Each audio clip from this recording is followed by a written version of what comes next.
Right guys, today I'm going to show you how to set up and use an email account. Now, there are many different choices. Anybody with an Android phone has to have a Google account, and with that you get a Gmail account. But not everyone has an Android phone, and even people with it might not like Gmail, or they might want a second email address, so that's what I'm going to show you today. Now I'm doing this on a Windows 10 machine, so if you have a Mac or anything different, the steps won't be exactly the same, but once we get to the websites, the steps are exactly the same. Right, now the first thing you want to do is find Microsoft Edge, which looks like this. If it's not on your desktop, it might be down here. Now if it isn't, just come to the search bar and type in Edge. Microsoft Edge comes pre-installed with every package of Windows, so I picked that because everyone's going to have that. Right, and once you open up Edge, come to this bar at the top, click in it and type in www.outlook. While we're here, if you're typing in a web address and the end bit and you're typing it out and then the rest, a blue suggestion comes up, if that is the website you want, you don't have to keep typing, you just hit enter. Now once you come here, you're going to want to click on create free account. Now here is where you pick your email address, and it's got to be unique because two people can't have the same one because it just wouldn't work.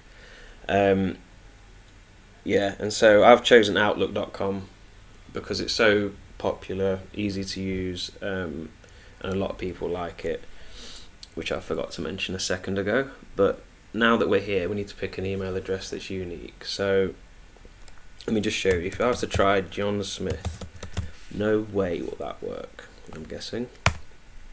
Yeah, somebody already has this email address. So let's try John Smith 1966, and let's say he loves beer, why not? And then click next, and if that email address isn't taken, it will ask you to set up a password. Now this box here, I'd recommend unticking it because I'm pretty sure you don't want emails trying to sell you stuff, but if you do, fair enough, leave it ticked. Now to create a password, every single website near enough that asks you to create an account and have a password, the passwords have got to be at least 8 characters long with 1 capital letter, 1 number and 1 symbol like an exclamation point or a question mark. It's got to have at least one of those. So let me just click on show password so you can see one. Let's never have this as a password, but password 1 2 3 exclamation point question mark. There we go. And now up here, it may look different if you're using a different browser than Edge. It will ask you if you want to save the password, so next time you come back you don't have to type it all in. Now if you're the only one with access to your computer, or you trust other people that are on it, then click save, but if not, you might want to click never, or just click the X to get rid of it. But I'll save it to show you how that works in a minute or two. Right, it wants to know your first and last name, your actual name, so John Smith. Next, what's your birthday? When and where were I born? Right, August, let's say 17, let's say 1966. Next.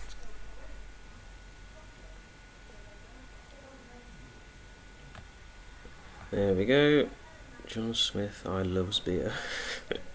Right, solve a puzzle so we know you're not a robot. I'm not going to bother explaining the ins and outs of that because it's complicated. It's easier just to obey and do what it tells you. Right, find the ant. There we go.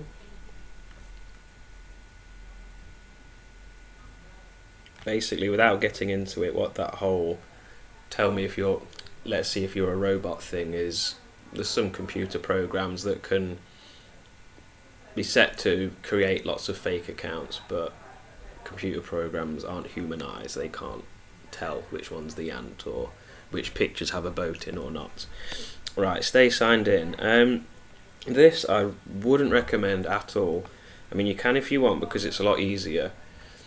Basically, when you go to Outlook.com, there won't be an option to choose to use this email address and this password to log in. As soon as you go to Outlook, you'll jump straight into your inbox. Now, again, if you're the only one who uses it and you trust people who might use it, that's fine. But even if it's people you trust, let's say you was getting them a nice surprise present, if they go on Outlook to look at their email and they go straight into your inbox, they're going to see everything. So I personally would never tick yes to this, but you can if you want.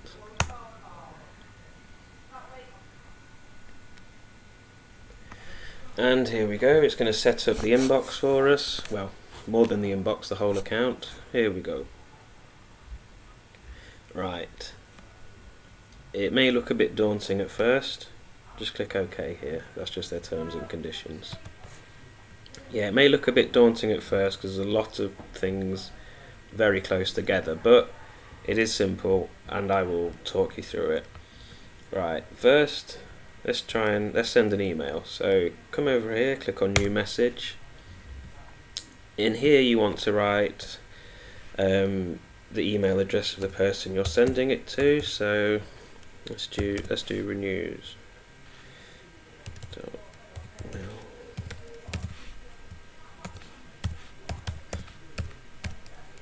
If ever you type out an email address incorrectly and it doesn't exist, you will get an email back straight away saying this couldn't be delivered. So that's a little backup just to make sure you can't accidentally send it to something that doesn't exist. Put it that way. Now in this box you can add a subject. Let's just say YouTube because I'm making a YouTube video, and then let's just put, I don't know, hiring you. And once you've typed out who you're sending it to, your subject if you want to, and the message itself, click on this blue arrow to send it, and there we go, it's sent. Now if you've sent some emails and you can't remember what you said in them, you can come over here and click on sent items, and that will bring up a list of all of your emails. And if you want to see the whole email itself, you just click on it and it will load it up. It will load it up as if it will load it up in the way that the person receiving it would read it. You know, it opens up properly rather than just being a little summary over here. Okay. Right, now let's go to the inbox. Now here you have focused and other.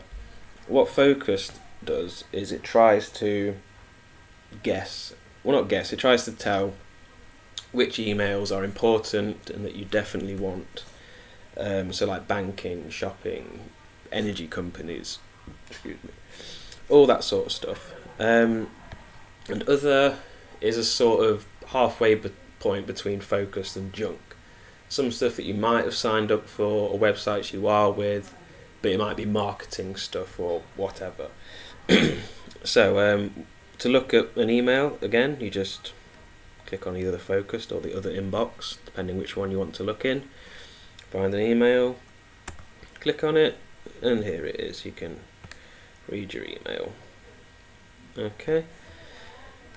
Now let's say you delete this email by accident. If you do want to delete an email, by the way, you hover over it and click on this little bin. If you delete an email by accident, this little box will come up and you can undo it. Okay. Right. Let me show you now how to, say if you were getting emails into your other file, the folder that says other, but you wanted them in your focused one. What you do is you right click on the blue writing here. On this is the line where it has the subject of the email. You right click on that, go up to move, come over here and move to focused inbox, and that will just move that email. If you want to move all the emails from that person or company, you'd click on always move to focused inbox. Okay, so let's move this one there.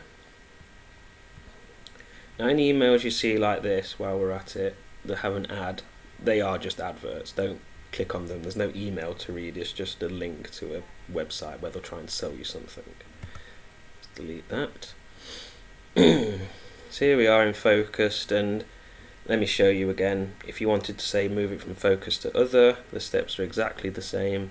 You right click on this line here where the writing is blue and go to move and move to other inbox.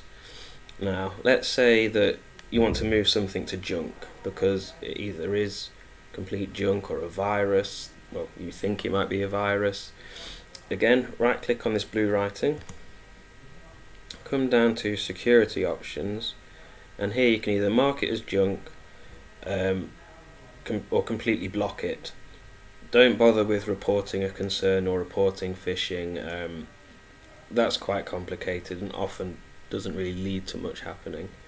So yeah, depending what you want to do with it, you'd mark it as junk or block. Let me show you just what happens if I mark something as junk and then I decide, oops, that was the wrong thing to do. Let's mark it as junk.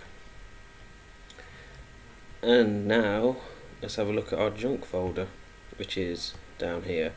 Now and then you might actually need to check this if you're expecting an email from someone or something important and you've never received emails from them. Let's say they're a quite small company maybe. That might come automatically into junk email, so you just click here and it will show you all your junk mail. Now if you want to remove something from junk, it's been accidentally put there, again you can right click on it and move it to your inbox. Okay, right, now that there's the basics of sending, receiving and reading emails and deleting them, moving them around, I'll just show you how to sign out. Let's say if you're using someone else's computer, you come up to the top right and click on here, which will be the initials of whichever name you've used to set it up. Click on that and then click on sign out. Right, now let's go back to Outlook.com and I'll show you what it's like when it saves your password and account, how much easier it is. So when you're back at Outlook.com, click on sign in, and that isn't the one we created. There it is, John Smith, I loves beer. So you just find it will bring up a list of all saved accounts that you might have. You click on the one that's yours or the one you want to use, click next, and the password will already be filled in for you. Click sign in. Do you want to stay signed in? Again, I'd really recommend clicking no every time, but it's up to you. And then it brings you back into your inbox. Now this is me using it on a web browser like Edge or Chrome, but there is an Outlook app that comes with Windows machines, which is down here, this little blue envelope.